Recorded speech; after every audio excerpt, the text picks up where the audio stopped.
telespettatore.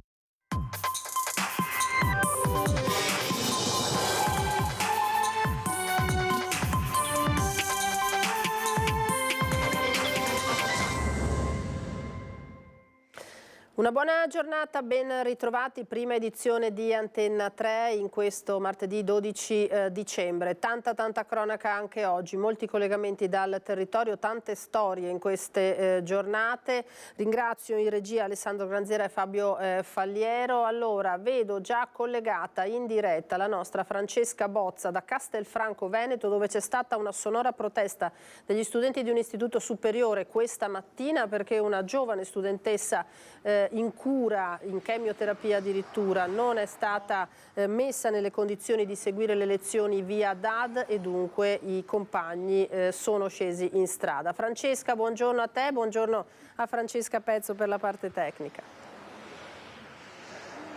Buongiorno Lina, buongiorno ai telespettatori e i compagni di classe che sono ancora qui alle mie spalle, chiaramente non li riprendiamo in volto, alcuni sono minorenni, però possiamo vedere i cartelli che hanno esibito questa mattina, la parola DAD che è ben evidenziata perché è quello che chiedono che per la loro compagna affetta da un tumore e che ora chiaramente si sta sottoponendo a tutte le cure e non può frequentare le lezioni per le difese immunitarie che sono abbassate, che potrebbero quindi comportare un peggioramento delle sue condizioni, chiedono che possa essere applicata la DAD sincrona e quindi che questa loro compagna possa frequentare le lezioni per tutta la durata della mattinata da casa. Abbiamo appena incontrato la dirigente scolastica, quindi ci tengo subito a dire quello che ci ha spiegato. Ha detto la scuola fino adesso ha fatto tutto quello che era nelle sue competenze, sono state attivate delle ore di insegnamento pomeridiane per la studentessa e dice purtroppo la nostra connessione internet non è sufficiente, abbiamo tanti computer, abbiamo tanti sistemi elettronici collegati durante la mattinata e quindi non sarebbe possibile garantire questo per tutta la durata delle lezioni. Era stato chiesto l'attivazione al MIUR della fibra, viste le tempistiche troppo lunghe la scuola, ci ha spiegato la dirigente, si è attivata lei stessa sottoscrivendo un contratto per poter attivare la fibra. Chiaramente ci vorrà il tempo tecnico perché questo venga fatto e quindi la preside dice chiediamo solo un po' di pazienza perché possa attivarsi questa connessione e quindi attivare la didattica a distanza. Vedete, questi sono i compagni della ragazza, ma quando noi siamo arrivati c'erano molti più studenti, perché anche le altre classi intorno alle 9:30 hanno deciso di unirsi a questa manifestazione, a questo sit-in, chiamatelo come volete. Chiaramente i ragazzi delle altre classi non hanno oltrepassato il cancello, sono rimasti all'interno del cortile della scuola e alcuni accompagnati anche dagli insegnanti, e ha voluto sottolineare la preside insegnanti che li hanno accompagnati perché sono sotto la loro responsabilità essendo orario scolastico, quindi hanno dovuto accompagnarli all'esterno dell'aula. E allora adesso sentiamo direttamente dalle parole dei genitori di questa studentessa. Innanzitutto le chiedo se vi aspettavate una mobilitazione di questa portata. Certo che no, diciamo che la scuola e la classe sono molto uniti a favore della didattica a distanza sincrona per Elena, perché la problematica che adesso ha mia figlia è quella di trovarsi esclusa da tutte le attività scolastiche. E per vostra figlia questa è una sofferenza in un momento così difficile? Elena ama tantissimo la sua scuola, ama i suoi compagni di classe, i suoi docenti, per lei è davvero una seconda famiglia e non poter partecipare a queste attività la fa veramente star male, vedendo tanti suoi compagni in ospedale durante le terapie che invece possono tranquillamente seguire le lezioni assieme ai compagni. Quindi certo che questa esclusione è forse difficile in un momento così complicato. Sicuramente invece la sua forza è la sua passione per tutto quello che fa e tra cui la scuola naturalmente. Lei ci diceva noi non abbiamo niente contro una scuola, è una buonissima scuola, chiediamo solo che nostra figlia possa frequentare da casa le lezioni. Sicuramente questo, ma chiediamo per tutti i nostri figli, tutti diciamo i ragazzi che hanno problematiche ospedaliere oppure di malattie lunghe, che sia attivata questa attività, perché un'inclusione a casa è sola, è da sola e rimane tutto il giorno, non dico a ciondolare, però si sente proprio esclusa dal mondo esterno. Siete pronti eventualmente di nuovo a ritornare qui con il supporto dei ragazzi? Sì, io direi di sì, nel senso che secondo noi questa richiesta mi sembra veramente strano che un problema tecnico non si possa risolvere. Io credo che mettendoci un po' di buona volontà un problema tecnico di questo tipo si possa risolvere, non è certo insormontabile.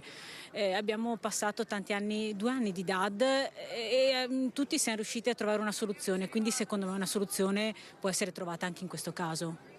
Ringraziamo i genitori di questa studentessa, noi ci spostiamo perché è suonata la campanella, c'è la ricreazione, quindi per non inquadrare i ragazzi ci spostiamo da questo lato. I ragazzi hanno già annunciato, quelli delle altre classi, che nei prossimi giorni sono pronti a ritornare a manifestare perché questa DAD possa essere quanto prima organizzata anche durante la mattinata, in modo che la studentessa possa sentirsi, e ce l'ha detto lei, l'abbiamo avvicinata prima, per sentirmi meno diversa, ha detto, rispetto ai miei compagni. Tra l'altro oggi ai ragazzi è stato consegnato un tablet con una SIM che potrebbe quindi permettere di attivare queste lezioni a distanza e che potrebbe quindi scavalcare anche quelle che sono le problematiche tecniche, e la dirigente scolastica ha detto: io non ne ero a conoscenza, ora valuteremo se c'è la possibilità di utilizzare questo supporto elettronico in attesa appunto che arrivi anche qui la fibra. Al momento da Castelfranco è tutto, la linea può tornare allo studio. Grazie a Francesca Bozza, grazie a Francesca Pezzo, davvero importante questo messaggio che arriva da Castelfranco, da questi ragazzi, da questa famiglia per la didattica a distanza a favore di questa giovane studentessa 17enne.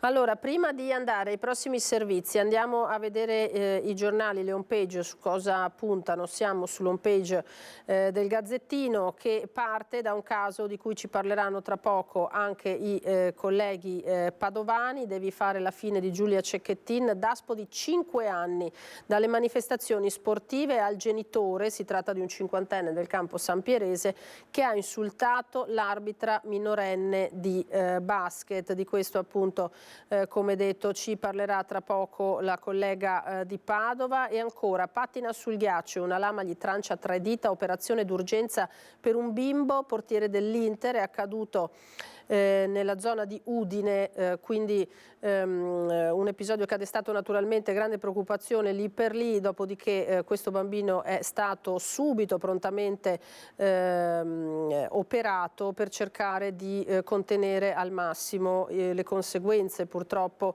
di questo incidente con i pattini da ghiaccio.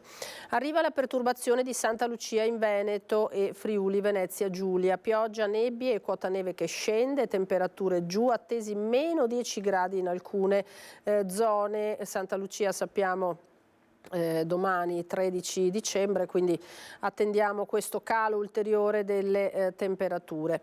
A Venezia vandali abusivi nelle case da affittare ai turisti, manomesse le cassettine delle chiavi, ragazza trovata nuda in appartamento. Insomma, a Venezia non ci si stanca davvero mai con le notizie che arrivano relativamente appunto agli affitti turistici. Montebelluna, lo scontro tra 2 treni nella zona di Faenza, a bordo c'erano anche 9 giovani musicisti trevigiani, abbiamo avuto paura, ci siamo spiaccicati letteralmente contro il sedile, hanno raccontato questi giovani.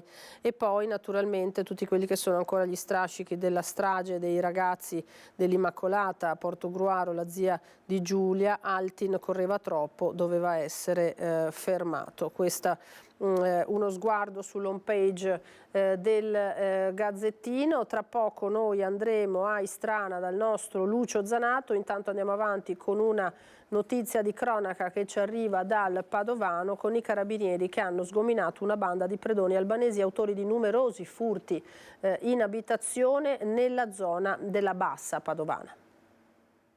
Grazie alla segnalazione di un residente che ha fornito al 112 la descrizione di un'auto sospetta, immortalata anche dalle sue telecamere di sorveglianza dell'abitazione, i carabinieri di Piove di Sacco sono riusciti a fermare ed arrestare una banda di predoni albanesi, autori di almeno 8 furti in abitazione commessi nei primi giorni di dicembre nella zona della Bassa Padovana, tra Piove di Sacco, Corezzola e Conselve.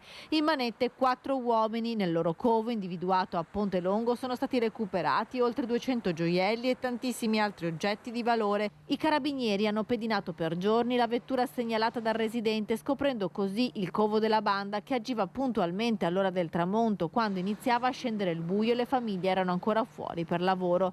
Tutta l'area furtiva è stata recuperata e verrà riconsegnata ai legittimi proprietari.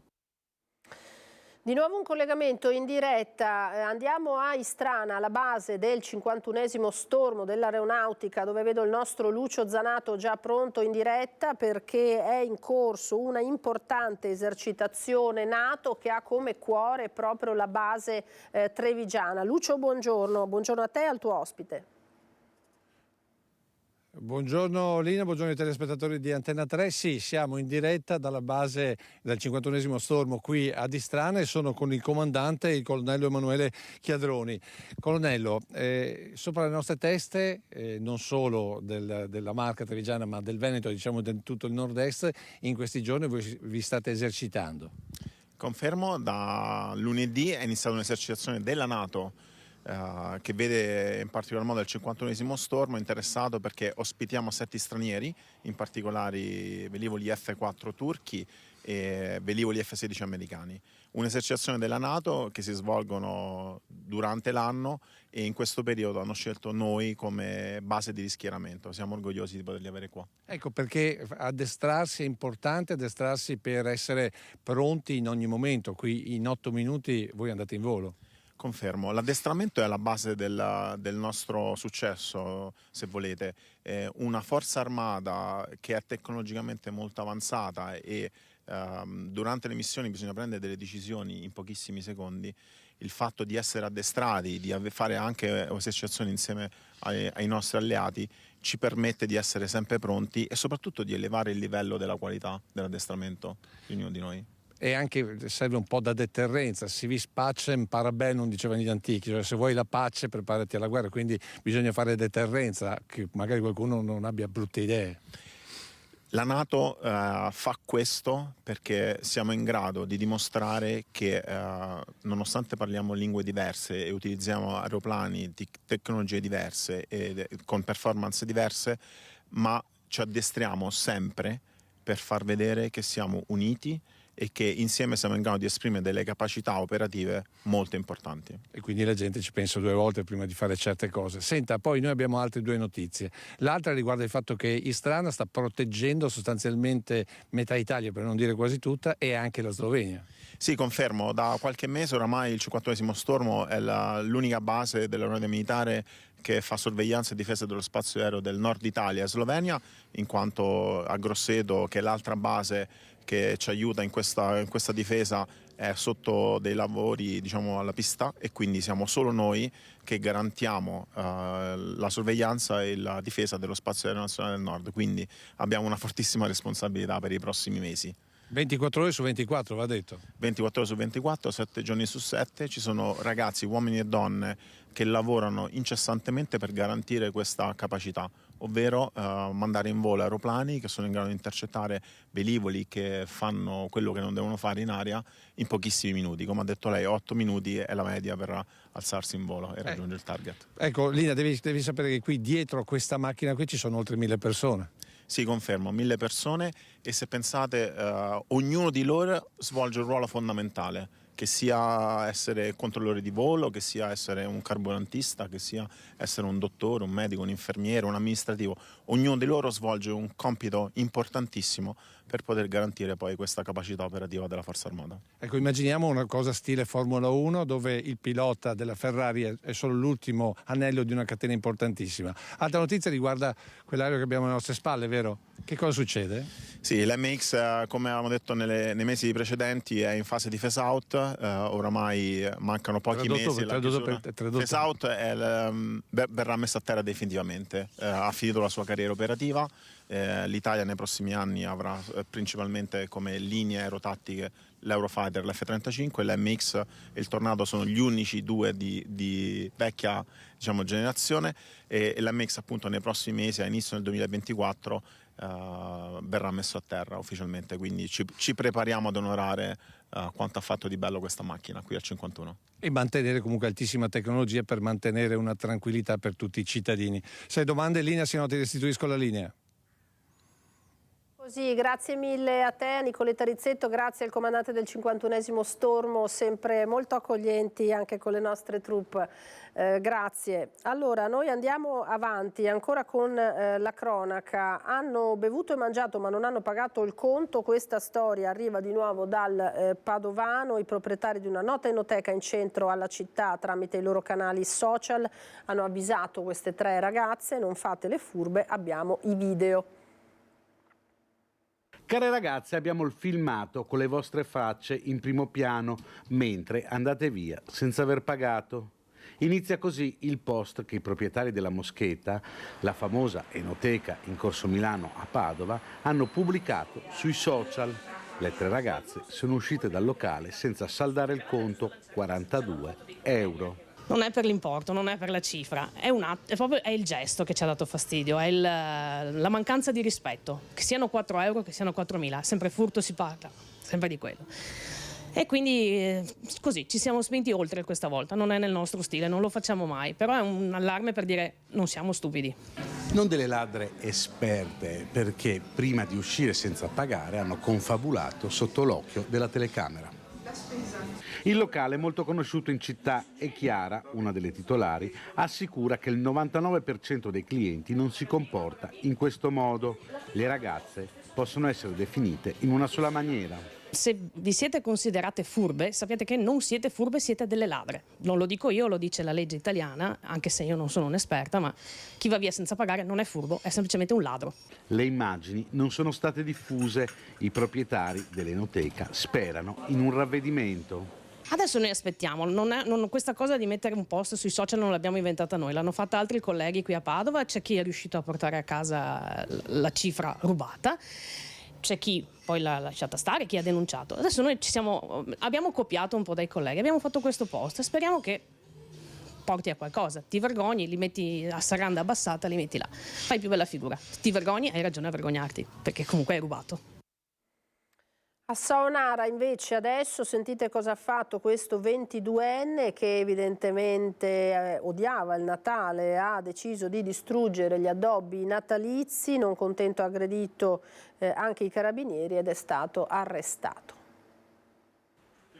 A Natale si sa si è tutti più buoni, ma non sempre lo spirito natalizio coinvolge tutti, come dimostra quanto è accaduto a Saonara, dove un ragazzo di 22 anni è stato arrestato dopo essersi accanito ed aver distrutto tutte le decorazioni natalizie di un negozio del paese. Il giovane di origine moldava è stato fermato dai carabinieri del nucleo radiomobile di Piove di Sacco la scorsa notte mentre stava danneggiando gli addobbi di Natale di una gioielleria, urlando, inveendo, disturbando i residenti. Non contento alla vista dei militari ha cominciato ad aggredirli con spintoni e botte, tanto che è stato arrestato per resistenza, violenza e lesioni a pubblico ufficiale. Per calmarlo è stato necessario l'intervento anche dei sanitari del 118. Il 22enne non ha dato spiegazioni del suo gesto. Periodo questo purtroppo in cui, lo abbiamo sentito, aumentano anche i furti, e allora andiamo a Vicenza con una serie di colpi nei supermercati e nei centri commerciali. La polizia ha identificato gli autori. Serie di furti tra supermercati e centri commerciali. In zona Laghi, un 42enne cittadino del Marocco, regolare con le norme di soggiorno per gli stranieri, è stato sorpreso da un addetto antitaccheggio con merce varia che non aveva pagato. In attesa dell'arrivo della polizia aveva cercato di rimuovere con le mani nude i dispositivi antitaccheggio di alcune bottiglie di liquori. Non riuscendoci, aveva preso un carrello mettendo all'interno una decina di bottiglie di alcolici, tranciando i dispositivi antifurto con un coltellino multiuso.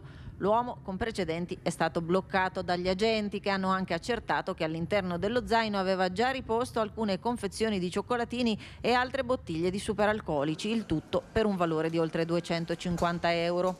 L'area furtiva è stata riconsegnata al direttore del supermercato e il coltello sequestrato. L'uomo è stato denunciato per furto e nei suoi confronti è scattato un avviso orale. Sempre ieri la volante della questura è intervenuta anche presso un altro noto centro commerciale di Vicenza, dove una guardia giurata addetta al servizio di antitaccheggio stava trattenendo sul posto l'autore di un furto consumato da poco. Gli agenti della Polizia di Stato hanno identificato un cittadino nigeriano di 44 anni, in Italia senza fissa dimora, che aveva fatto scattare l'allarme una volta oltrepassate le casse. L'uomo aveva regolarmente acquistato alcuni alcolici, mentre il giubbotto che indossava, del valore di circa 50 euro, risultava ancora con la placca antitaccheggio e non pagato. La merce rubata è stata restituita al proprietario dai poliziotti. L'uomo con precedenti è stato denunciato per furto. Alto Vicentino adesso, che è finito al setaccio delle forze dell'ordine, controlli straordinari dei carabinieri che hanno arrestato un 33enne e denunciato un giovane sorpreso con 40 grammi di stupefacenti. In arresto un 33enne cittadino del Kosovo, destinatario di un provvedimento di carcerazione emesso dalla Corte d'Appello di Venezia. L'uomo dovrà scontare 4 anni e 8 mesi di reclusione perché è condannato per una rapina commessa nel 2011 ad Arzignano. Scattata una denuncia nei confronti di un 19enne sorpreso in possesso di 40 grammi di hashish. Questo è il bilancio dei controlli effettuati nei giorni scorsi nel territorio dell'Alto Vicentino da parte dei carabinieri, che ha portato all'identificazione di 56 persone, di cui 9 con precedenti, oltre al controllo di 25 veicoli. Sono state impiegate 10 pattuglie dell'Arma, supportate da personale in abiti civili del nucleo operativo radiomobile, dai carabinieri forestali di Roana e carabinieri del NAS di Padova. Fin qui dunque una ricognizione sulla cronaca di queste ultime ore. Adesso torniamo sul caso Cecchettin, che poi ci darà il là anche per parlare dei provvedimenti nei confronti del 50enne di Campo San Piero, che ha insultato pesantemente una giovane arbitra di 17 anni, minacciandola di fare la stessa fine di Giulia. Davvero parole incommentabili. Allora, nelle scorse ore, sapete che ieri era un mese purtroppo dalla scomparsa della ragazza e poi si è capito anche dal suo omicidio. Il papà Gino Cecchettin ha incontrato il sindaco di Vigonovo Luca Martello e gli assessori per ringraziarli dell'aiuto ricevuto, ha detto, in questo ultimo difficilissimo mese. A un mese dalla morte di Giulia Cecchettin, il papà Gino si è recato nel municipio di Vigonovo per esprimere la sua gratitudine verso chi l'ha aiutato in questo periodo, dimostrando la sua vicinanza. Presenti, oltre al sindaco, i dipendenti comunali, gli assessori e i consiglieri. È stato significativo per il nostro gruppo comunale di collaboratori poter sentire proprio anche dalla voce di Gino un ringraziamento per tutto quello che il nostro territorio ha fin qui espresso e di conseguenza proprio con i dipendenti del nostro comune trasferire appunto anche a loro questa gratitudine. Un appoggio, quello dell'amministrazione, a 360 gradi, che continuerà perché, ha detto il sindaco, ci siamo assunti tutti un impegno. È partito qualcosa di nuovo che dovremo sapere interpretare e assecondare, quindi è stato molto gradito in qualche modo questo segno anche di riconoscenza da parte della famiglia e per noi è un impegno in più. C'è stato invece finalmente un sospiro di sollievo da parte della famiglia di Luca Livieri, allontanatosi, lo sapete, senza dare notizie di sé nei giorni scorsi. La sua presenza è stata segnalata e poi confermata a Pordenone. La moglie Elisa ci ha detto pronti a ricominciare una vita assieme. Volevo ringraziare le forze dell'ordine per tutto il lavoro che hanno svolto e ringraziare il ragazzo degli Ultras del Mestre che ha fatto la segnalazione ieri sabato a Pordenone e grazie a lui siamo andati a prenderlo. Dopo quasi 2 settimane di angoscia, Elisa Marangoni può tirare un sospiro di sollievo. Il marito Luca Livieri è tornato a casa.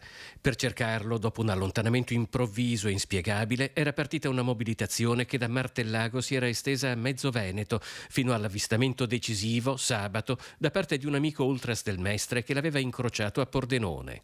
Era la prima buona notizia: Luca è vivo, ed anche il passo determinante su dove cercarlo. Elisa non ha aspettato. Mi sono fatta coraggio insieme a una cara amica che mi ha aiutato in questo percorso e sono andata a Pordenone appunto perché dovevo vedere coi miei occhi se realmente era lì oppure no, e l'ho trovato in stazione, era lì da 10 giorni. Luca era spaesato, in stato confusionale, mangiava alla Caritas e viveva per strada, ma ha subito accettato di tornare a casa, riabbracciare i suoi bambini. Tutto si risolve, aveva detto Elisa ai nostri microfoni, si tratti di incomprensioni o di quei debiti di cui si è parlato quando dopo l'allontanamento da casa si erano scoperti dei prelievi effettuati dal marito sul suo conto corrente. Ci sarà tempo per chiarire tutto e ricominciare. Come sta adesso?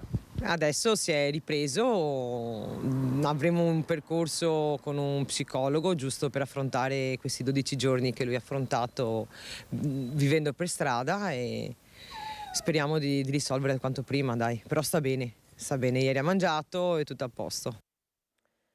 Avremo ospite tra non molto in collegamento il sindaco di Treviso Mario Conte, che è anche presidente veneto dell'ANCI, per parlare di terzo mandato, ma ieri da Treviso Conte è stato anche protagonista di dei commenti molto duri rispetto agli avvenimenti del fine settimana, l'ennesima rissa tra ragazzi che si è verificata nel centro città, con Conte che ha focalizzato il problema, secondo lui, nel dilagante abuso di alcol tra giovani e anche tra soggetti stranieri, tema, dice, di cui intende interessare la prefettura. Sempre all'alcol sarebbero peraltro da imputare anche degli atti vandalici accaduti sempre nel fine settimana. Innanzitutto andrò a scusarmi con il ristorante Alfredo, che è un'istituzione cittadina, e lo pregherò di portare le mie scuse anche ai suoi clienti, e poi adotteremo il pugno di ferro nei confronti di quei locali, in questo caso il bar accanto a Alfredo in via Collalto, che è evidente non è in grado di gestire la propria clientela.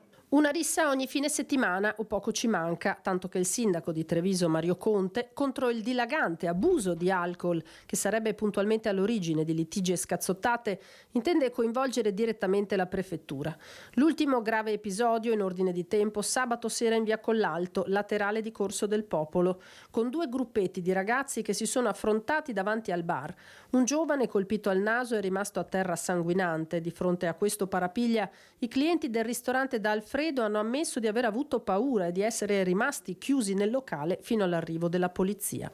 Alterati dall'alcol e vivaci un po' per l'età, poi creano situazioni di disagio che non sono in alcun modo tollerabili, sono anche pericolose, tant'è che uno è finito addirittura in ospedale. Io ho già dato mandato al comandante Gallo di verificare tutto quello che possiamo fare per mettere la parola fine a questo tipo di comportamenti. Dietro alla scazzottata ci sarebbe un debito non pagato di 500 euro, ma Conte punta il dito contro l'eccesso di alcol che toglie ogni freno. Cercheremo di capire innanzitutto coinvolgendo le associazioni di categoria che devono responsabilizzare i gestori, perché l'ho detto in occasione della rissa successa domenica scorsa e lo ripeto oggi: chi non è in grado di gestire la propria clientela un esame di coscienza se lo deve fare. Deve essere anche ritenuto responsabile di quanto succede. Anche in via Collalto Cassugana potrebbe decidere di intervenire con un'ordinanza come in via Zenson di Piave. Certamente un'ordinanza di limitazione degli orari perché è di nostra competenza, ma chiederò anche un intervento da parte della Questura per valutare se ci sono problemi di ordine pubblico. Ubriachezza che dà il là anche ad atti vandalici come quelli messi in atto sempre sabato notte tra Riva Comisso e via Manin, con cestini dell'immondizia e vasi portapiante schiantati a terra. Responsabile un soggetto straniero già identificato dalla polizia locale e denunciato. Mi sono anche confrontato con il prefetto perché capita spesso che queste persone risultino alterati a tutte le ore del giorno, però è una situazione che va gestita. Così dunque il sindaco Mario Conte, che vi ripeto dopo la pubblicità risentiremo tra poco, però più che altro sulla politica, il suo appoggio come presidente ANCI al terzo mandato dei sindaci.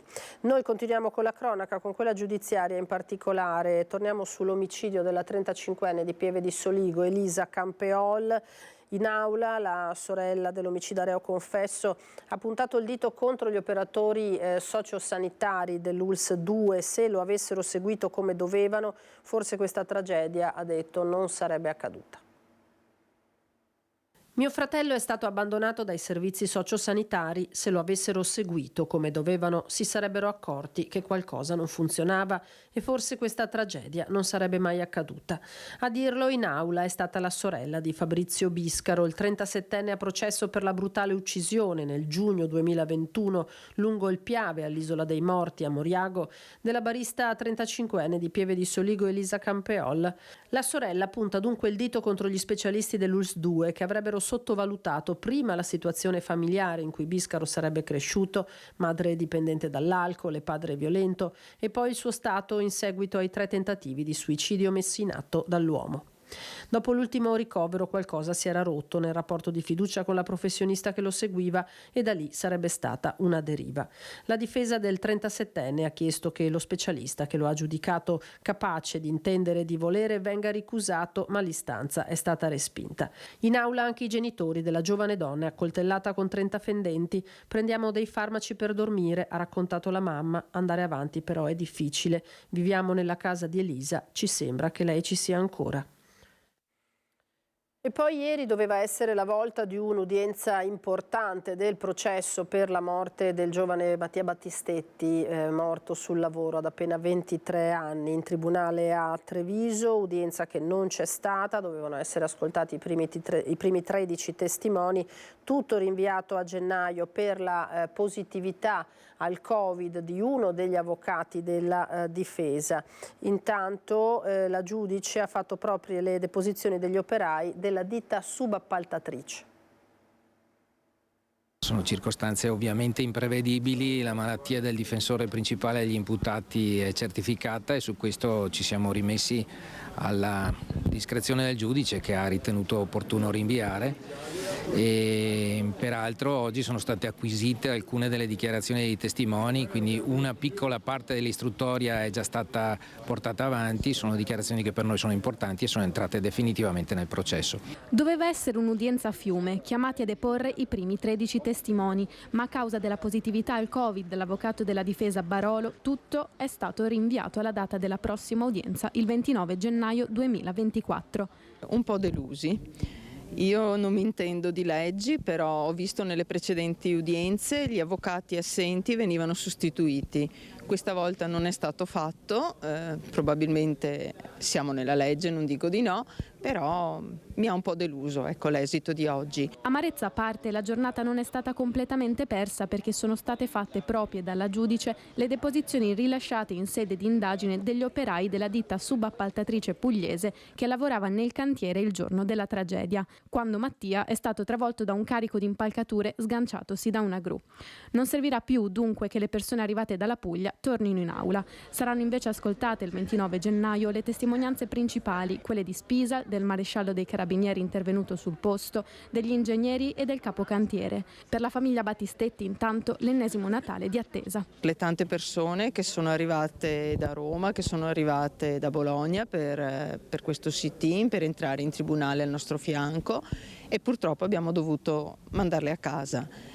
Ci hanno assicurato che ci saranno anche alle prossime udienze, quindi la gente ci sarà e continueremo ancora più forti di prima. Fin qui dunque l'abbiamo detto la cronaca giudiziaria. Allora tra poco andiamo in pubblicità. Prima di andare in pubblicità parliamo dell'ultima acquisizione fatta dal nostro network Media Nord-Est, sempre più leader nell'informazione locale. Network ha battuto tutti i record, lo sapete, annuncia adesso la prossima acquisizione di TV12 Udinese TV, la televisione ufficiale della storica società di calcio di Serie A Udinese. Il network Media Nord-Est diventa sempre più grande, sempre più leader dell'informazione locale in Italia e annuncia la prossima acquisizione di TV12 Udinese TV, la televisione ufficiale della storica società di calcio di Serie A Udinese. Una nuova zampata del leone che consolida la leadership assoluta a Nord-Est e nel paese del gruppo di televisioni regionali già numero 1 per ascolti, con oltre 1 milione di telespettatori ogni giorno. Ad Antena 3, prima televisione regionale in Italia per ascolto Auditel, Rete Veneta, Tele Nord-Est e Tele 4, si aggiungerà dunque nel nostro bouquet anche la televisione friulana amata dai tifosi bianconeri. Sono lieto di comunicare il prossimo passaggio di TV12 Udinese TV, che è la televisione ufficiale dell'Udinese Calcio, all'interno del network Media Nord-Est. È veramente un passaggio importante perché permetterà al nostro network di completare anche con la televisione di Udine la sua presenza capillare in tutto il Nord-Est. L'emittente Udinese TV resterà ancora l'emittente ufficiale dell'Udinese Calcio e proporrà i suoi contenuti sportivi, ma integrerà la sua informazione con l'attenzione all'informazione locale e agli eventi del territorio che contraddistinguono tutte le televisioni del nostro network. Un network che è arrivato a contare più di 100 dipendenti, 8 sedi e la leadership assoluta non solo nel Nord-Est ma in tutta Italia fra le televisioni locali. Questo accordo consentirà il mantenimento dei livelli occupazionali e la pianificazione di sempre nuovi investimenti per la costante crescita anche di TV12 Udinese TV, che resterà la televisione ufficiale dell'Udinese Calcio con esclusive e programmi sportivi, ai quali si affiancherà un nuovo palinsesto di informazione dal territorio. Quindi è veramente un grande piacere poter dire e poter annunciare questo nuovo prossimo passaggio di Udinese TV all'interno del nostro network, e che così sarà composto da 5 emittenti televisive: Antena 3, Rete Veneta, TNE Tele Nord-Est, Tele 4 e Udinese TV TV12. In particolare nel Friuli Venezia Giulia alla presenza su Trieste si aggiungerà la presenza su Udine, completando il vero polo informativo regionale anche in quella regione. E in ogni caso l'obiettivo nostro sarà sempre e solo quello di essere vicini a voi telespettatori, che è la nostra vera e unica missione: offrire un servizio pubblico di autorevolezza, di informazione e di vicinanza al territorio. Questa dunque è la novità di queste ultime ore. Adesso noi andiamo per qualche istante in pubblicità, torneremo tra poco con Mario Conte, sindaco di Treviso e presidente ANCI, apriremo la pagina sulla politica.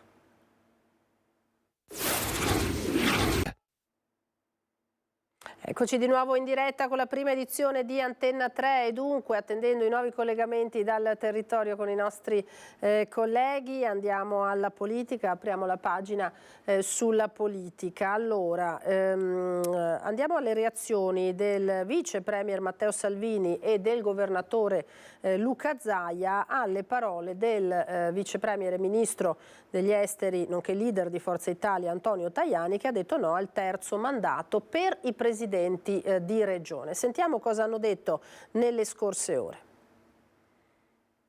Se io fossi veneto lo vorrei per 50 anni, Zaia governatore. Il no del vice premier Antonio Tajani al terzo mandato per i presidenti di regioni rompe a Mestre durante l'avvio dei lavori per la realizzazione del collegamento ferroviario con lo scalo veneziano. A rispondere al collega di governo è un altro vice premier leghista Matteo Salvini, che ai giornalisti spiega che sarebbe pronto sin da subito a modificare la legge dei 2 mandati. I cittadini hanno sempre ragione, quindi se i cittadini scelgono ancora quel sindaco, ancora quel governatore o ancora quel parlamentare, dovrebbero avere il diritto di farlo. Secondo me significa limitare la possibilità di scelta per i cittadini. Mi spiace che qualcuno lo voglia limitare. Uno scontro che ha già il sapore di campagna elettorale, con le anime interne al centrodestra intenzionate a far sentire il proprio peso per la scelta di quello che sarà il candidato. Il no di Forza Italia da un lato, l'apertura del carroccio dall'altra, in un confronto che vede nel mezzo quei governatori in scadenza di mandato, come lo stesso Zaia. Penso che il tema del blocco dei mandati sia qualcosa di anacronistico, visto e considerato che io trovo cittadini che vorrebbero rieleggere il sindaco uscente e non lo possono più rieleggere. Anacronistico perché ci sono solo 2 cariche che vengono elette direttamente dai cittadini, che sono il sindaco e il presidente della regione, e guarda caso sono le 2 cariche che hanno il blocco dei mandati.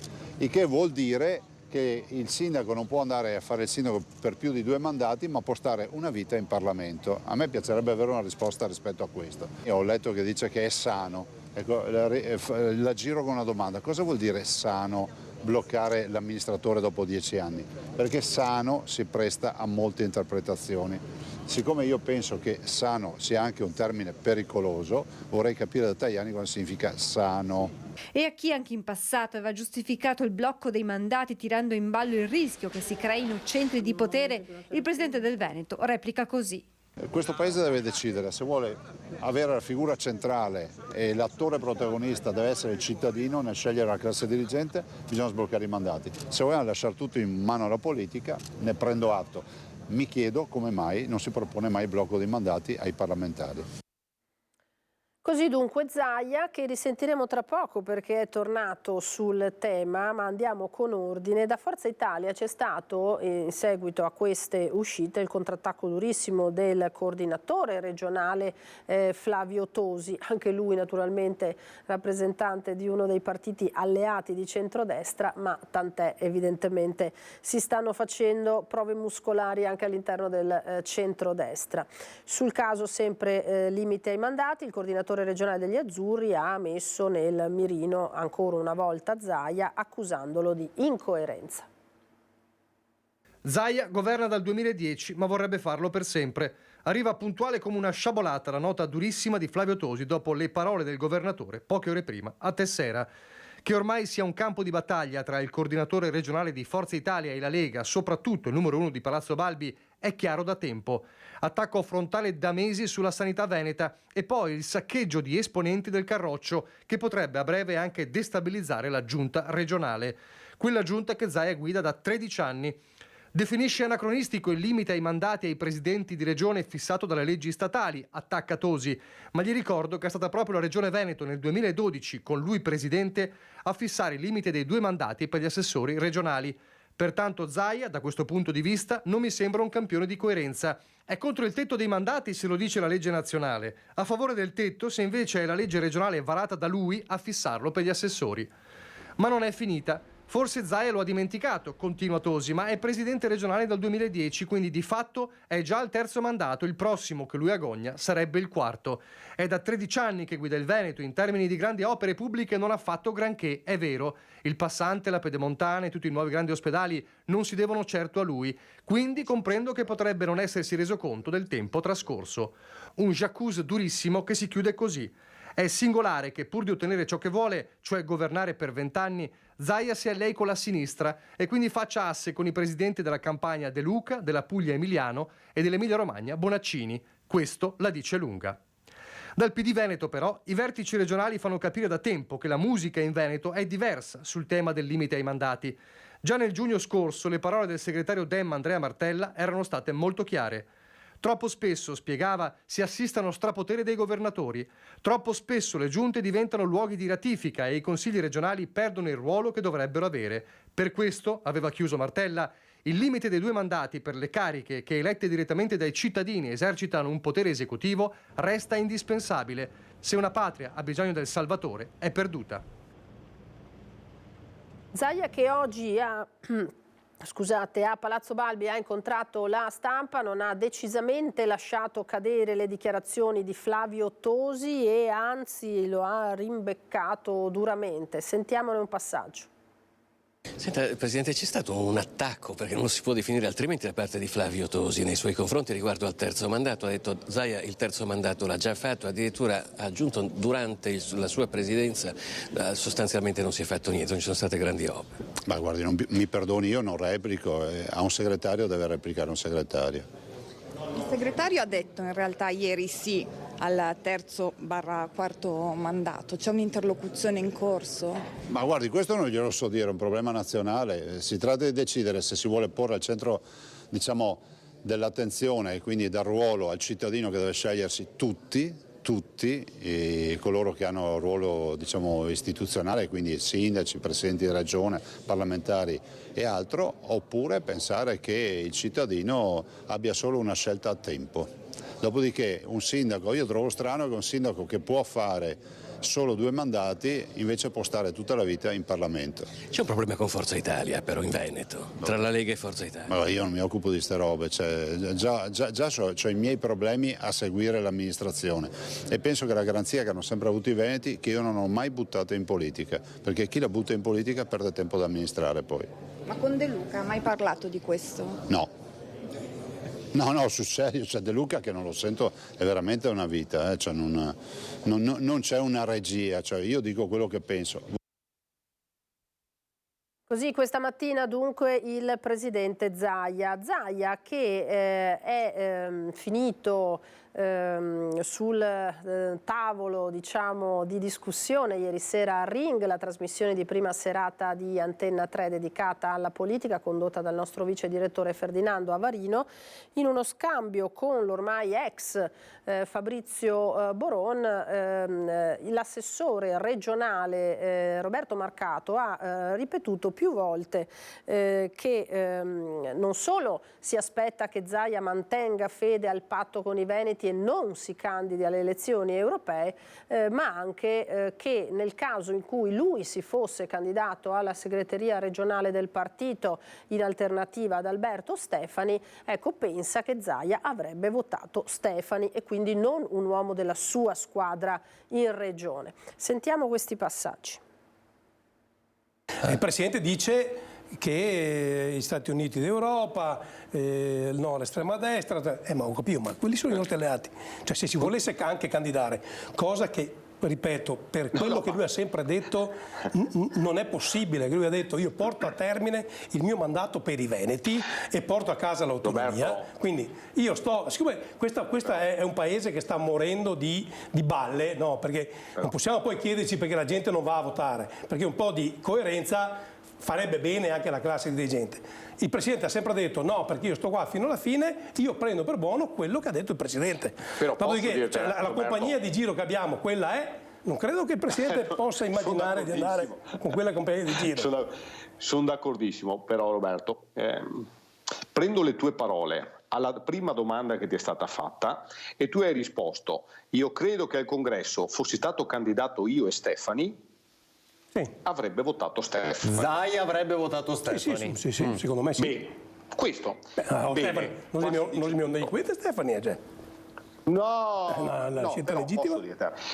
Potevi chiederlo a chiunque tesserato, iscritto in giro e avrebbe pensato l'opposto. Esatto. Quindi il contesto di quello che tu dici è la chiara rappresentazione di ciò che tutti pensavano e alla fine è successo l'opposto.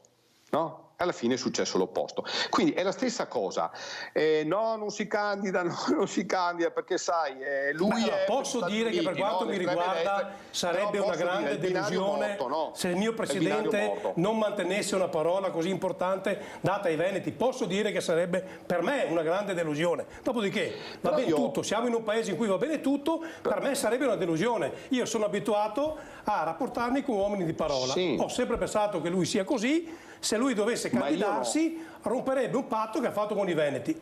Ha sempre detto il contrario, si candida liberissimo, io lo sarei particolarmente deluso. Così dunque Roberto Marcato. Allora saluto e ringrazio, eccolo collegato, il sindaco di Treviso Mario Conte, buongiorno. Buongiorno e grazie per l'invito. In particolare nella veste di presidente ANCI. Allora sindaco, le devo chiedere la pazienza di aspettare un paio di minuti perché ci dobbiamo collegare in diretta con la collega Chiara Gaiani che è ad Asiago dove ci sono delle interessanti novità per quanto riguarda il palazzetto del ghiaccio, infatti la vedo collegata insieme al sindaco. Buongiorno Chiara.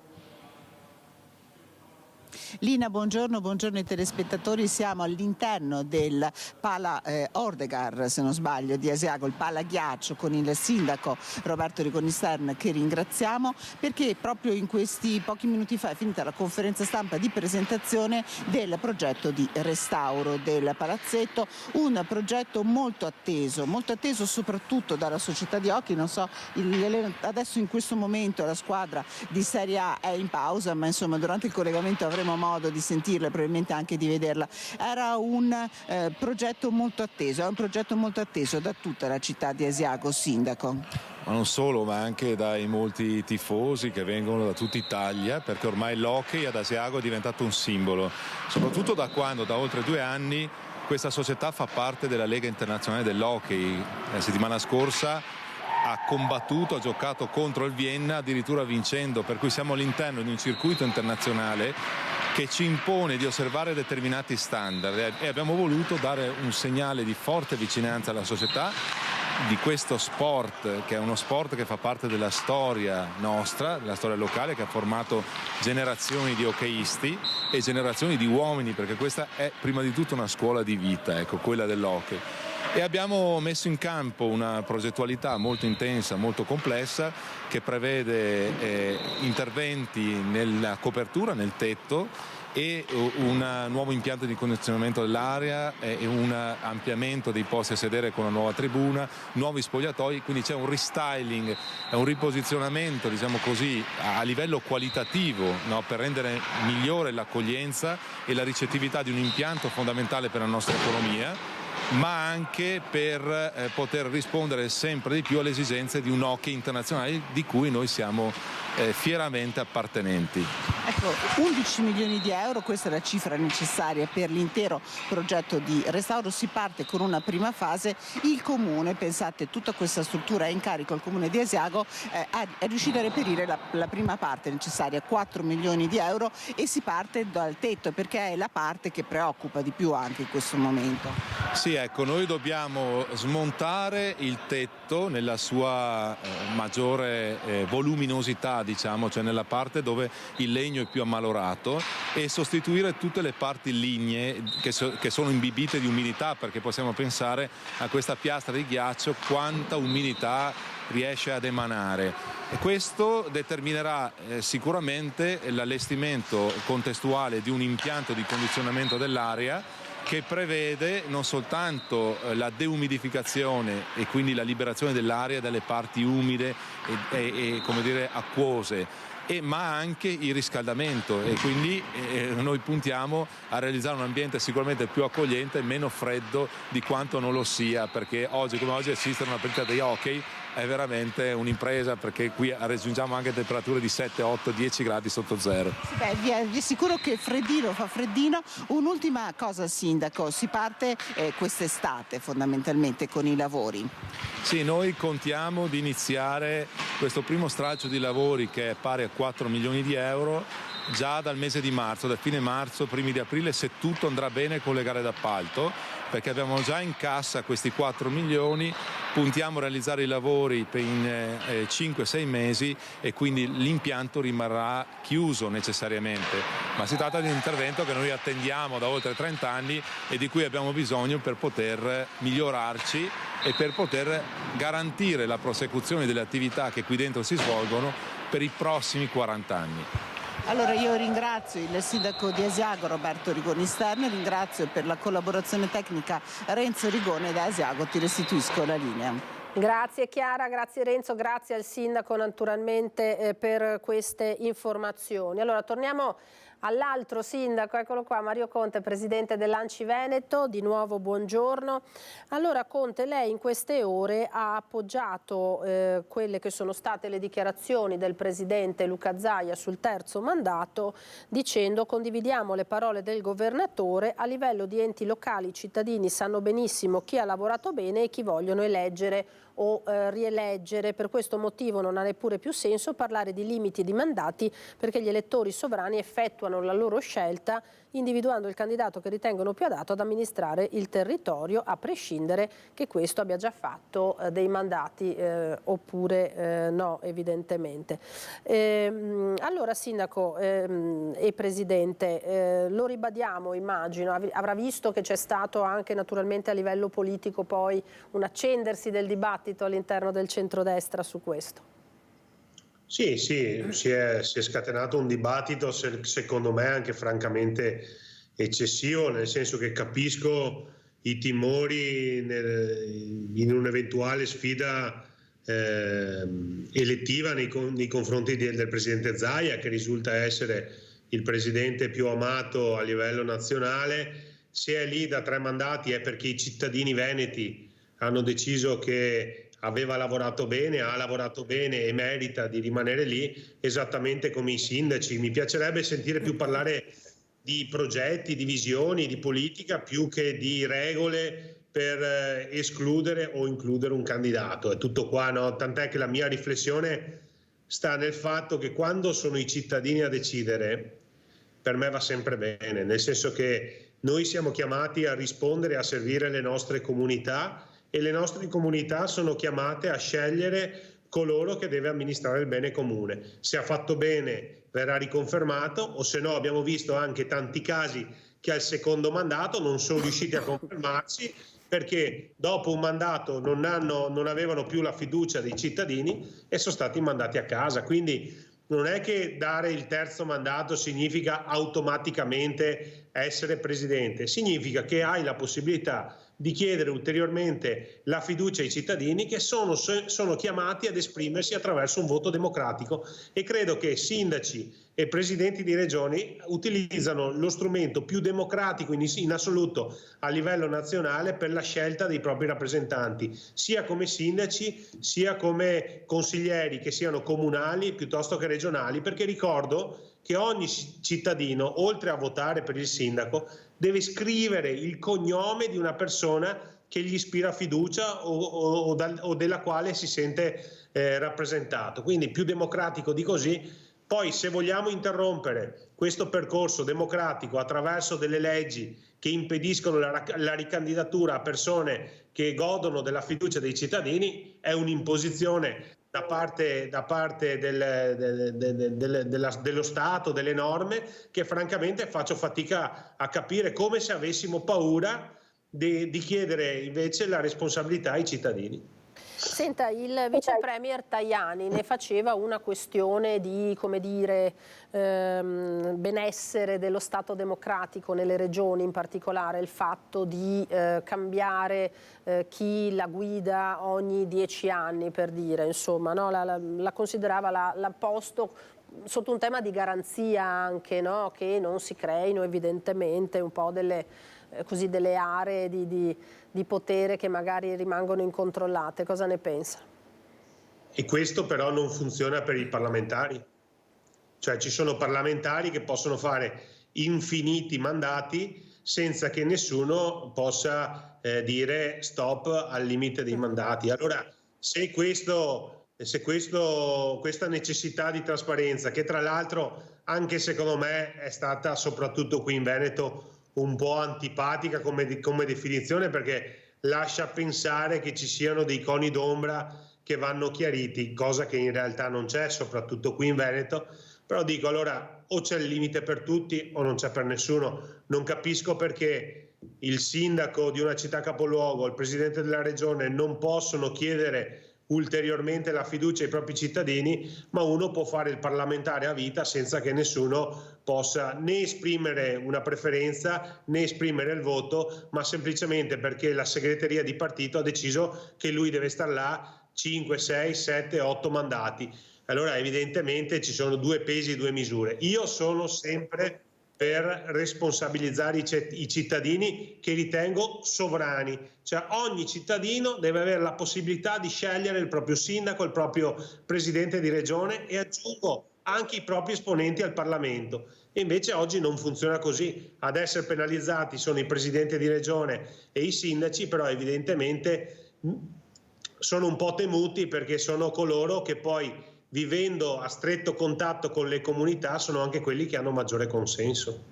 Ecco, tra l'altro, Presidente, succede anche che, lo sappiamo benissimo, tornando magari più al tema dei sindaci, che si fa sempre più fatica a trovare persone disposte a mettersi in gioco, a mettersi in campo in un ruolo che è abbastanza ingrato, onestamente, soprattutto nel nostro paese, no? Retribuiti fino a un certo punto, responsabilità, lo sappiamo, ne abbiamo parlato tante volte, anche a livello penale molto pesante. Adesso si sta lavorando sul discorso dell'abuso d'ufficio, ma insomma fare il sindaco è un grosso impegno, una grossa responsabilità, anche un grosso rischio alle volte, e c'è sempre meno gente che ha voglia di farlo. Il limite dei mandati rischia di essere superato anche dalla realtà, non so come dire, cioè il fatto che ci sia necessità a un certo punto di lasciare libertà di candidarsi a chi ha voglia. Sì, però allora devo dire che fare il sindaco è forse il ruolo in assoluto più bello, e io ritengo che sia per me la più grande fortuna, il più grande onore che mi è capitato nella mia vita. Servire la comunità trevigiana per me è davvero bellissimo e motivo di grande gioia, soddisfazione, emozione e orgoglio. Detto questo ruolo porta con sé un carico di responsabilità molto importanti, talvolta ritengo eccessive, perché ricordo che noi rispondiamo personalmente anche per episodi o atti che non sono direttamente collegati a noi, e qui parliamo anche dell'abuso d'ufficio, e su questo ci stiamo lavorando. Da un punto di vista economico è retribuito secondo me correttamente, ma non è motivo di arricchimento, anzi più piccolo diventa il comune, e devo dire che è poco più di volontariato.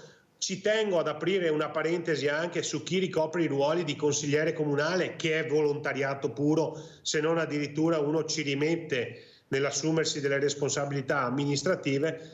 Però detto questo, io credo che almeno devono esserci le condizioni minime per poter lavorare in tranquillità e serenità, dandoci la possibilità di chiedere ai nostri cittadini la fiducia sulla base di programmi, sulla base di quello che noi vogliamo realizzare nei nostri territori. Ecco, tutto questo è possibile per 2 mandati, dopodiché questa libertà si interrompe perché una norma oggi non ci consente più di proporci ai nostri cittadini, non di essere nominati o eletti per principio, non ci consente di proporre le nostre idee, la nostra visione, il nostro impegno agli occhi dei cittadini, che vedono esclusa una persona che magari invece gode di fiducia da parte della comunità, perché ricordo ancora una volta che se uno lavora bene viene votato e viene eletto, se uno lavora male non viene votato e se ne torna a casa e torna a fare il proprio lavoro. Quindi io dico, è per questo che ritengo davvero eccessivo il dibattito, mi sembra quasi un accanimento nei confronti del presidente Zaia, più che una partita legata al terzo mandato sì, terzo mandato no. Facciamo così, se vogliamo togliere il terzo mandato lo togliamo a tutti, parlamentari compresi.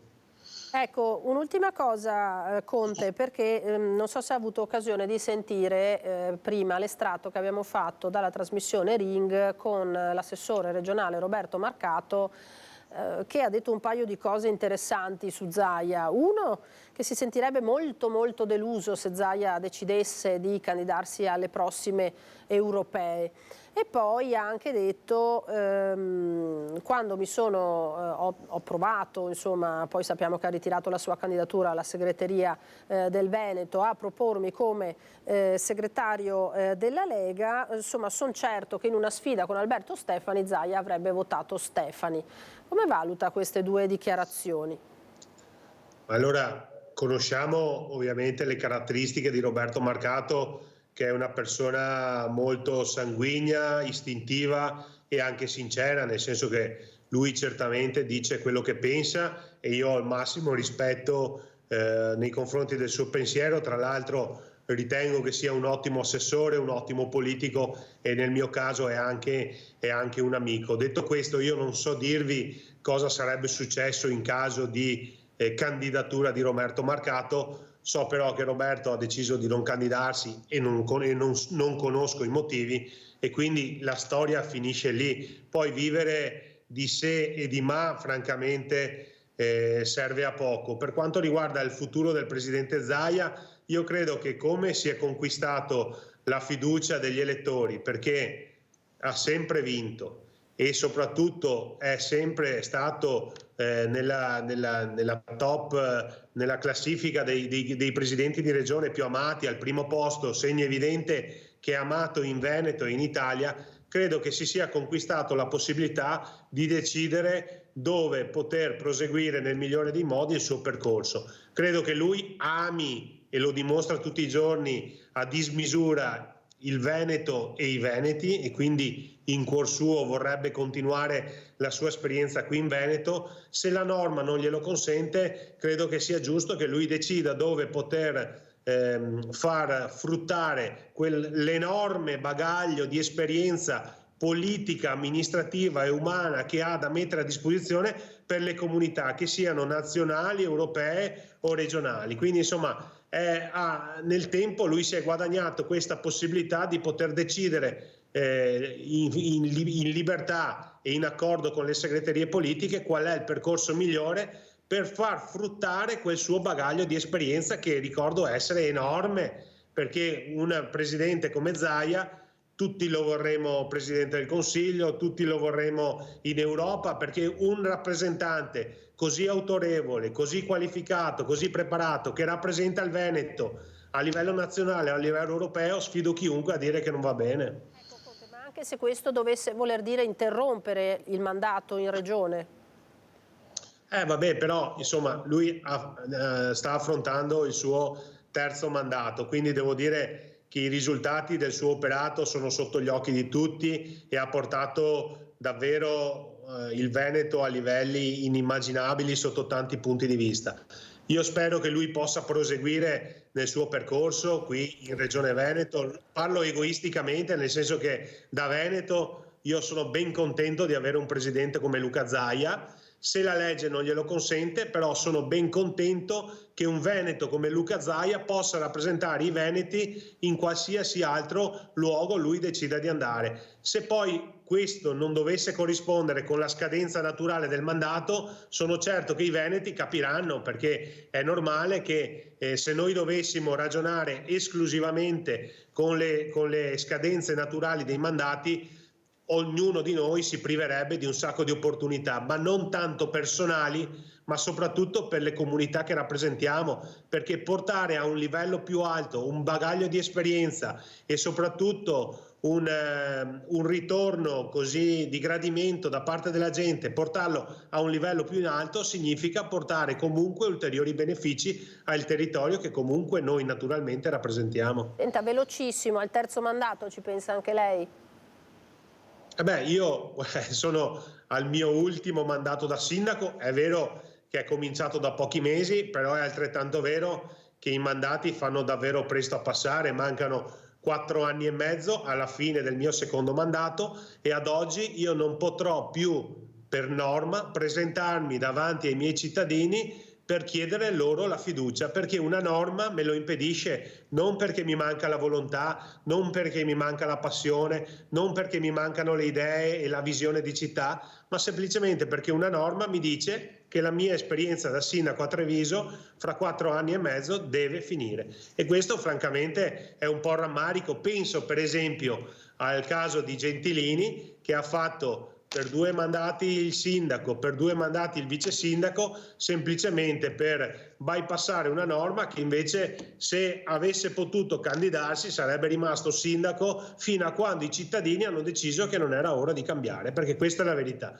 Quindi se tu lavori bene i cittadini ti votano, se tu lavori male votano qualcun altro e quindi democraticamente il tuo mandato finisce, ma non perché una norma interviene per mettere la parola fine ai mandati di Zaia. Se i veneti pensano che Zaia non sia un ottimo presidente, l'avrebbero già mandato a casa, e invece Zaia è per 3 volte presidente della Regione Veneto perché democraticamente i veneti hanno deciso che il miglior rappresentante in assoluto era il presidente Zaia.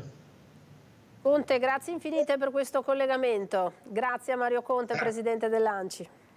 Grazie a voi. Posso fare anche i complimenti al sindaco di Asiago, perché questo testimonia la bontà e l'impegno che i sindaci ci mettono e la passione che ci mettono a supporto dei territori. E questo è un caso, no? Sempre tornando al tema dei mandati, se ci sono dei sindaci che portano a casa dei risultati così importanti, perché non possono continuare a chiedere la fiducia dei propri cittadini? Non lo possono fare perché una norma glielo impedisce. Certamente, grazie a Mario Conte allora per questo collegamento, buon lavoro sindaco. Grazie. Allora, eccoci di nuovo, dobbiamo andare velocemente dalla nostra Valentina Visentin. Eccoci Valentina, siamo da te, buongiorno, ben ritrovata davanti alla questura di Padova per le novità relative a quell'episodio inqualificabile capitato su un campo da basket. Proprio così, perché è stato appunto dato un DASPO, è stato identificato e quindi ha ricevuto un provvedimento di DASPO di 5 anni il cinquantenne che domenica 3 dicembre durante una partita di basket under 17 tra il Camin e i Cittadella Gunners, Brenta Gunners, ha insultato pesantemente e minacciato una giovane arbitra di 17 anni con insulti sessisti, ma non solo, ha pronunciato una frase davvero inqualificabile, una minaccia: ti meriti di fare la stessa fine di quella di Vigonovo, un chiaro riferimento a Giulia Cecchettin. Ebbene, dopo che il padre della ragazza arbitro ha sporto denuncia in questura, la Digos di Padova e la sezione anticrimine hanno svolto le indagini e hanno identificato il responsabile. Si tratta di un cinquantenne di Campo San Piero, è il papà di uno dei giocatori del Cittadella Brenta Gunners, purtroppo non nuovo a episodi di insulti e di interperanze durante le manifestazioni sportive. Proprio per questo, alla luce della gravità degli insulti e delle frasi pronunciate, il questore di Padova Marco Dorisio ha emesso questo provvedimento di DASPO di 5 anni. Cosa significa? L'interdizione da tutte le manifestazioni sportive sul territorio nazionale. Per 5 anni quest'uomo non potrà più mettere piedi in uno stadio, in un palazzetto dello sport. Doveva essere una misura esemplare, ha detto il questore di Padova Marco Dorisio, proprio perché non vanno educati solo i figli ma anche i genitori. Tra altre cose c'è un particolare davvero che rende ancora più drammatica questa vicenda, perché pensate che la ragazza arbitro di 17 anni frequenta il liceo classico Tito Livio, lo stesso frequentato da Giulia Cecchettin, è nella sua stessa sezione e fatalità occupa anche il suo stesso banco. Quindi la ragazza era già profondamente scossa dalla vicenda di Giulia e si è sentita pure rivolgere questa frase davvero inqualificabile che l'ha scossa profondamente, ha detto il padre, tra altre cose anche lui ex cestista, giocatore di pallacanestro di Serie A, che ha sporto la denuncia in questura qualche giorno fa. Ma potrebbero esserci anche altri provvedimenti, perché il questore di Padova ha annunciato che stanno continuando le indagini per identificare anche altri esagitati che durante quella partita hanno insultato, si sono uniti ai cori di insulto rivolti alla giovane arbitra, tra altre cose una delle poche arbitri donne della federazione della pallacanestro padovana. Ma questi sono gli ultimi aggiornamenti. Io restituisco la linea e vi lascio con le dichiarazioni fatte pochi minuti fa ai nostri microfoni da parte del questore Marco Dorisio, che ha commentato questo provvedimento. Signor Questore, è stato identificato l'autore di questo insulto davvero ingiustificabile e è stata una punizione esemplare. La riflessione: si tratta di un episodio molto grave, sconcertante. È stato applicato il provvedimento di DASPO da un punto di vista tecnico, c'erano i presupposti, e quello che è emerso dagli accertamenti svolti dalla Digos e dalla divisione anticrimine che deve far riflettere che il tutto è avvenuto da parte di un genitore che ha usato insulti sessisti nei confronti della ragazzina arbitro, una 17enne, reiterati, con riferimenti anche poi ad un fatto, insomma, anche ripeto così, offendendo la memoria di Giulia Cecchettin, in un contesto, quello giovanile, dove appunto occorre dare l'esempio del fair play, del rispetto delle regole, del rispetto del prossimo, dell'avversario. E quindi, accertata questa situazione, è scattato il provvedimento di DASPO per 5 anni, sussistendo anche, essendo stata accertata, una violenza verbale, quella appunto che è alla base ed è una dei requisiti, delle precondizioni per l'applicazione di questo provvedimento di DASPO. 5 anni di durata, divieto di partecipare a tutte le manifestazioni sul territorio nazionale, anche quelle di tipo amatoriali che si svolgono all'interno appunto degli oratori. la riflessione probabilmente che c'è ancora tanta strada da percorrere tutti quanti insieme per arrivare finalmente ad eliminare in maniera definitiva la violenza di genere, la discriminazione, la violenza contro le donne. Il 5 è riferito anche all'autorità giudiziaria però. È chiaro che poi è stata formalizzata dal papà dell'arbitro una denuncia e per cui è stata, la Digos, inoltrato anche la segnalazione di riferimento all'autorità giudiziaria. Il cinquantenne diciamo che un po' ha capito la gravità delle sue affermazioni quando lo avete convocato qui in questura. Sì, sicuramente senza entrare nell'aspetto emozionale o soggettivo, però ripeto, la riflessione è che il tutto è avvenuto da parte di un genitore in un contesto giovanile, no, di sport, di rispetto delle regole, e la riflessione è proprio questa, quindi va bene sì educare i genitori, cioè i giovani, i ragazzi, ma credo che bisogna fare anche tanto per educare i genitori e gli adulti. Ci fermiamo per qualche altro minuto, andiamo in pubblicità tra poco.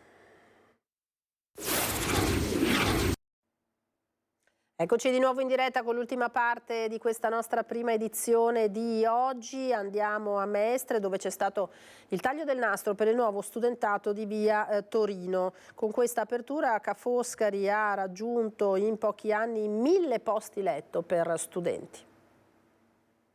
Dopo i 650 posti letto dello studentato di Santa Marta e i 229 di San Giobbe, con l'apertura del nuovo edificio da 142 posti letto nel campus di via Torino a Mestre, Ca' Foscari ha raggiunto in pochi anni l'obiettivo dei 1000 posti letto per studenti universitari. Questo risponde proprio a un progetto internazionale, come in tutte le università, di campus, ma anziché essere un campus circondato e costruito, delimitato, è un campus che va da via Torino a tutta la città di Venezia. Quindi è un campus naturale, direi, in mezzo ai beni culturali. Ca' Foscari ha anche annunciato che continuerà a fare della residenzialità studentesca uno dei suoi principali obiettivi. Il prossimo progetto riguarda l'ex caserma Pepe al Lido.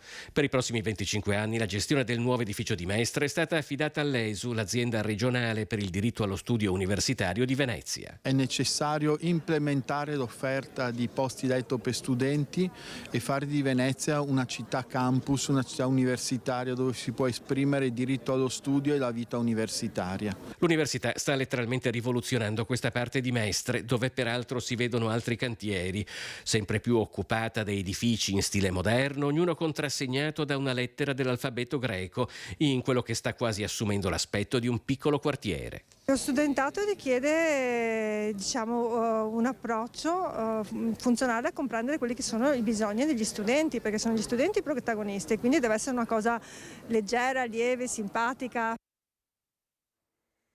Ora invece la cerimonia di posa della prima pietra del nuovo edificio che amplierà ulteriormente il polo scolastico dell'istituto Max Planck di Villorba alle porte di Treviso. 19 aule, 4 laboratori, un'aula magna di 163 metri quadrati, una sala audiovisivi e una biblioteca di 68 metri quadrati. Sono gli spazi che verranno ospitati nel nuovo polo scolastico del Max Planck a Lancenigo di Villorba. Un edificio moderno e super tecnologico che andrà a sostituire i vecchi prefabbricati. Con la posa della prima pietra all'interno nella quale sono stati inseriti messaggi di buon auspicio e una speciale chiavetta con un video di presentazione dell'istituto, sono ufficialmente partiti i lavori del primo stralcio che dovrebbero concludersi per l'estate 2026. È una svolta prestigiosa. Dopo 40 anni viene investito in un campus scolastico dove transitano circa 3.000 ragazzi, 3.000 studenti. Se sommiamo gli altri 2.000 che sono della primaria e secondaria, siamo 5.000 studenti che transitano per il nostro territorio. E quindi mettiamo le basi per il futuro. Meno nascite, sì è vero, ma noi dobbiamo prepararci ed avere tutto pronto quando si spera presto ci sarà un incremento delle nascite. 8.700.000 euro il valore dell'intervento che la provincia finanzierà per 7.920.000 euro nell'ambito del PNRR e per 780.000 euro grazie al fondo opere indifferibili. Un edificio alto 10,50 metri su 3 piani e NZEB, come si suol dire, cioè Near Zero Energy Building ad impatto zero sostanzialmente. Le attività didattiche e la vita nel campus continueranno a svolgersi regolarmente in concomitanza con i lavori senza particolari disagi per i 1.300 studenti del Planck e i loro insegnanti. Una grande soddisfazione poter vedere un progetto che nell'arco di 2 anni verrà realizzato, perché questa scuola è una scuola che ha una certa età, quindi avremo 19 aule nuove, dei bei laboratori, un'aula magna, quindi spazi decisamente vivibili. Ed è invece Filippo Dini, il nuovo direttore artistico dell'Ente Teatro Stabile del Veneto, che è stato presentato al Verdi di Padova, curerà i cartelloni dei teatri di Padova, Venezia e anche Treviso. La grande sfida è quello che il palcoscenico ritorni ad essere ispiratore di bellezza. In bellezza intendo anche comunità, intendo avere un rapporto diretto con il pubblico che viene, che sono di fatto i nostri committenti, sono i nostri, le persone alle quali noi ci rivolgiamo per portarli in un sogno. Noi questo facciamo di mestiere. Parte così la sfida del nuovo direttore artistico della Fondazione Teatro Stabile del Veneto Teatro Nazionale, Filippo Dini. Un ruolo importante è quello del regista ed attore genovese che vuole per sua missione un teatro popolare che arrivi alla gente. La gente vuole andare a teatro. Il teatro non può essere ripetuto in nessuna forma, con nessuno strumento tecnologico. Si può vivere solo, è un'esperienza live, che si vive di solito al buio, in un luogo chiuso e si assiste alla magia. Non può, ed è così da centinaia, migliaia di anni. È una necessità umana il teatro di prosa, come l'arte in genere. Le persone hanno desiderio, ma io lo sperimento facendo lo spettacolo tutte le sere. Le persone sono tantissime, sempre di più, hanno desiderio di perdersi nella magia di qualcosa che avviene lì, in quel momento, soltanto per loro. Salutato con entusiasmo in molti videomessaggi dei colleghi, Filippo Dini è stato scelto tra molti candidati. Perché era il progetto che ci ha convinto maggiormente.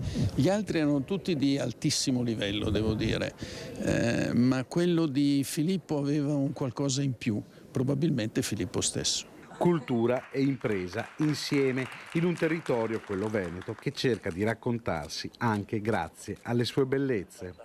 La cultura fa bene all'economia, ma non basta solo fare un buon prodotto, un bel prodotto, ma abbinare anche al prodotto quello che ti sta attorno, dalle bellezze e anche alla cultura. Al giorno d'oggi il consumatore è molto, direi, non dico delicato, ma vuole contenuti. Il contenuto non è solo il materiale che tu fai, o il vestito, ma da dove proviene, le bellezze che ci stanno attorno. Noi è anni che siamo impegnati proprio nel dire e nel promuovere tutto quello che sta attorno alla tua impresa. A Galzignano Terme invece è stato firmato un accordo che prevede la nascita del distretto Terme del Poeta insieme al comune di Arquà Petrarca. Galzignano Terme e Arquà Petrarca danno vita a un nuovo distretto del commercio. Terme del Poeta è il nome scelto per questo strumento di valorizzazione del tessuto commerciale locale. Una regia unica tra i due borghi dei Colli Euganei, con lo scopo di incentivare ed innovare il commercio urbano, favorendo il rafforzamento delle identità dei luoghi e dei negozi di vicinato. Sottoscritto dai due primi cittadini, Riccardo Masin di Galzignano Terme e Luca Callegaro di Arquà Petrarca, un patto per la promozione del territorio con iniziative comuni per mettere in rete le attività commerciali e gli enti pubblici.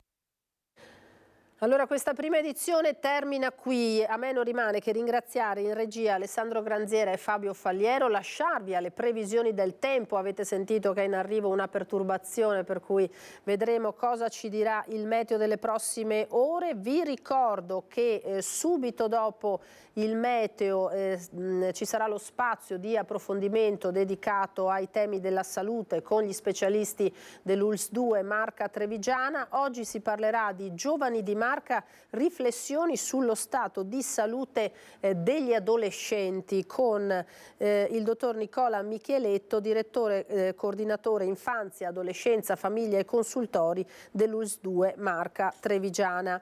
Alle 14:30 infine non perdetevi un grande classico del cinema, Il Vecchio e il Mare, con Spencer Tracy, ispirato naturalmente al romanzo di Hemingway, la storia di un pescatore anziano di Cuba che non non è riuscito a catturare nulla per mesi e poi succederà qualcosa di avventuroso. Grazie ancora per essere stati con noi ai telegiornali di questa sera. Arrivederci.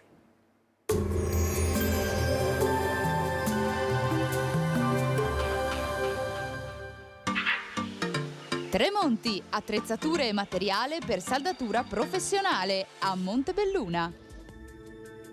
Bentrovati al meteo. Tempo inizialmente stabile ma con molte nubi, pressione che tende a diminuire nel corso di questa giornata. Il dettaglio ora di martedì 12 dicembre. Sul Veneto avremo foschie, nebbie e nubi basse nelle ore più fredde, specie al mattino, quando localmente potrebbero risultare solo in parziale dissolvimento. Verso sera probabili precipitazioni deboli ma diffuse. Temperature senza notevoli variazioni, minime tra lo 0 e 4 gradi, massime tra 8 e 10 gradi. Ci spostiamo ora sul Friuli Venezia Giulia. Al mattino possibili foschie e nebbie, non escluse però locali schiarite. A seguire cielo coperto e dentro sera-notte piogge un po' ovunque. Temperature minime tra 4 e 10 gradi, massime sui 10-12 gradi. Infine diamo uno sguardo alla situazione del Trentino Alto Adige, dove avremo sole la mattina, poi nuvolosità estesa e via via qualche pioggia. Temperature minime tra 1 e meno 1 grado, massime sui 7 all'incirca. Dal meteo di Antenna 3 per ora è tutto, grazie per l'attenzione, arrivederci.